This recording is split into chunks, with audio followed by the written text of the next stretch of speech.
will never be this young again. Never. We can be stronger, wiser, kinder, better. Yeah, we're getting better. Too old is for everyone who thinks they're too old to start over. Everyone who has gripped their balls and done it anyway. Everyone who takes risk. Everyone who was scared. Everyone living their best lives. And everyone who is tired of letting life pass them by. Too old is for you. Anywho, we're going to bring up our next guest. So he's no longer a YN. He's 27, so he has graduated. He has graduated to being a big bro. Can y'all please make some noise for Mr. Darius G?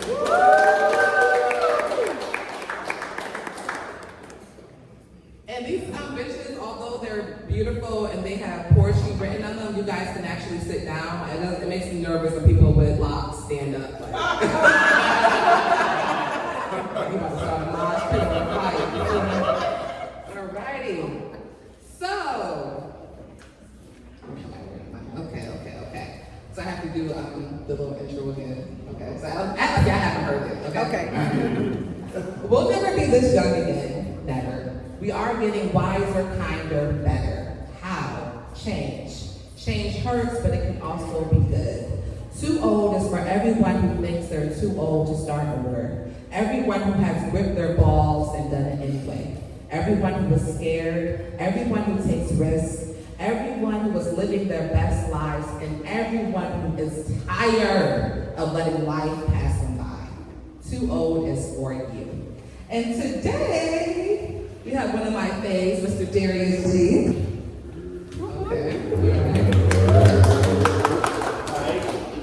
He is a Houston transplant and comedian, big bro, and old soul. So you know that I love the written word, it's my life's work. So I'm going to share a short snippet from a blog, get your feedback, and we'll jump into the interview. Cool. All right.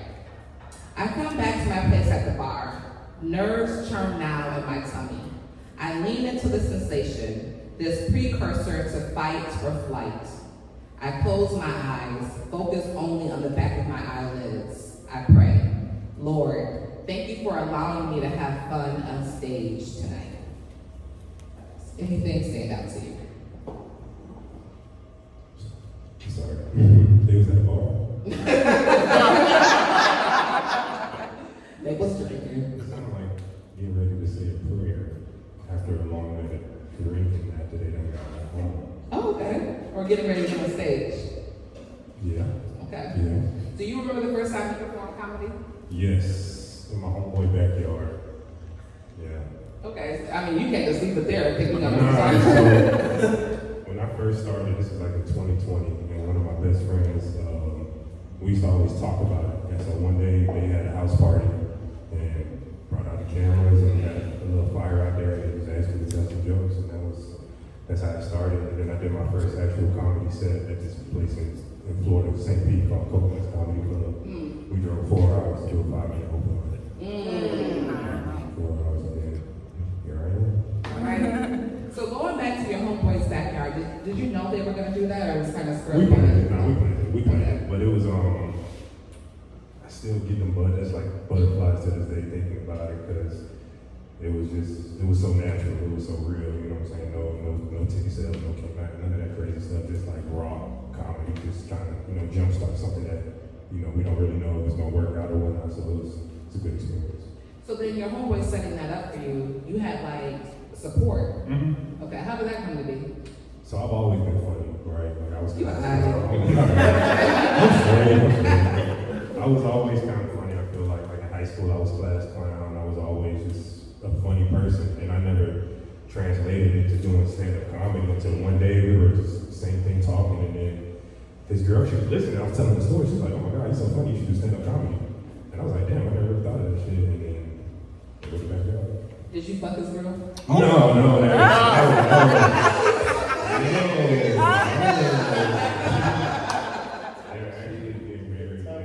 Shout out to them.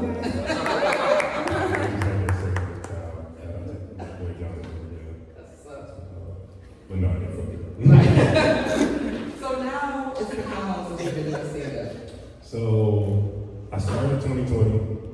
After school, I moved back to Miami, but I had done it for like 3 years. And then I moved here So I really like, I started it 5 years ago, but I've only been doing it almost 2 years now. Okay. Well, 2 years, I'd say. What brought you from, because you were in St. Pete, Florida? Miami. You were in Miami. Mm-hmm. Okay, Daytime 305 represent. Okay. So did you catch a body or you were running from somebody? Like, how did you end up in Houston? Can you talk about it? Yeah, so I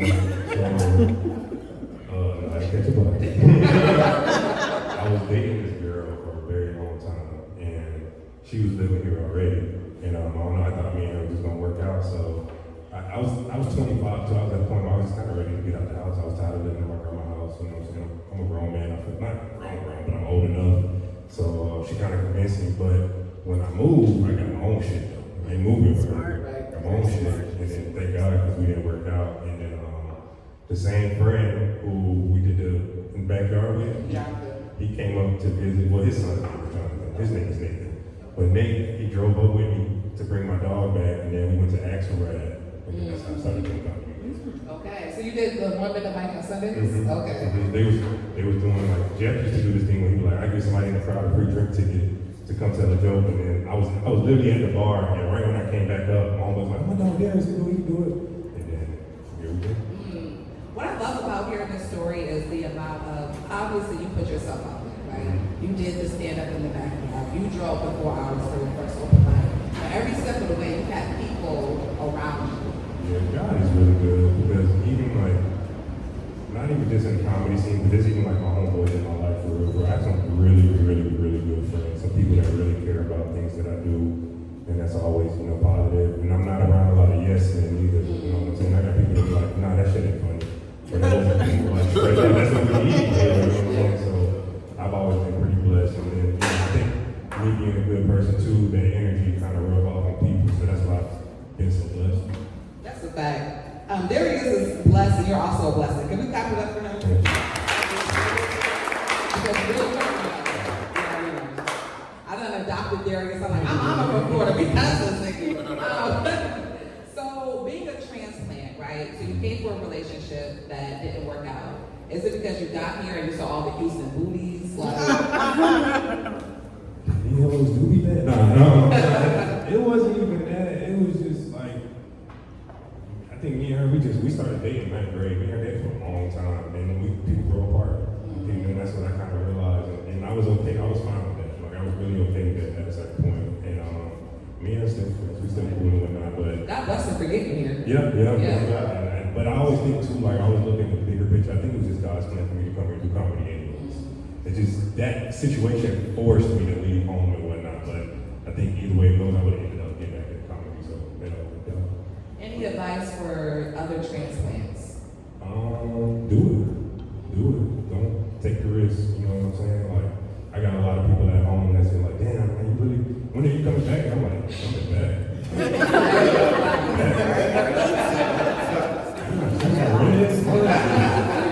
Really low. I'm not like, just take, because you never know what's out there for you, and you gotta be able, like, you get one life to live, right? And that's the same thing with a job or a relationship. Like, we don't owe nobody shit, for real. We're not attached to nothing. Like, separate and learn who you are and grow as a person. That's what I did, and here we are. Here we are. Okay. What's something you're too old for? Wait, first of all, may I ask how young are you? I am 27. He's 27. So my son is. What's something you're too old for? Something that I'm too old for. I feel like I'm too old to be getting told still. That's Yo, son, we all are. Nigga, read. You can't bark that. Getting told. That's no real. I got told. That's some bullshit. I cannot read. I shouldn't be getting told. For real, as an adult, that's a lot of money that I don't mind spending money on something. Be like, all right, yeah, I have an iPad now. When you get told, you just lost $280.79. You have nothing to show for it but a pussy ass receipt. Like, that shit is stupid. And then they put that sticky paper on the car, or they write in that. They write on your shit. I'm like, I just gave y'all my last $300. I don't have any to click on it. That's gross. We all know that. Pull a card, sir. If your younger self could see you now, what would they say? Good job. I feel like I've done everything. I try to stay in shape. I got braids and shit. My hair still growing like this. Like, blessed. So, you know what I'm saying? You like good job. You know, there's other things in my life that I still trying to figure out, but you know, it's just all part of the process. Where can we find you? Everywhere. Instagram, wow_equal. It's very long. I need to make it more professional. So I'm on Instagram. I don't do TikTok. I don't believe in TikTok. I have a TikTok, but I don't know. So you too old for TikTok? I am too old for TikTok. It's for kids. I am kids. You can find me everywhere. Yeah, Facebook, Darius G. That's my name, Darius. And I'll be here afterwards, so if y'all want to connect for sure. Yes, he's also performing at our comedy shows tonight. Yes. Good jokes if y'all want to be here. It's going to be a lot of fun. Very excited about it. Well, you already know I love you. I wish you all the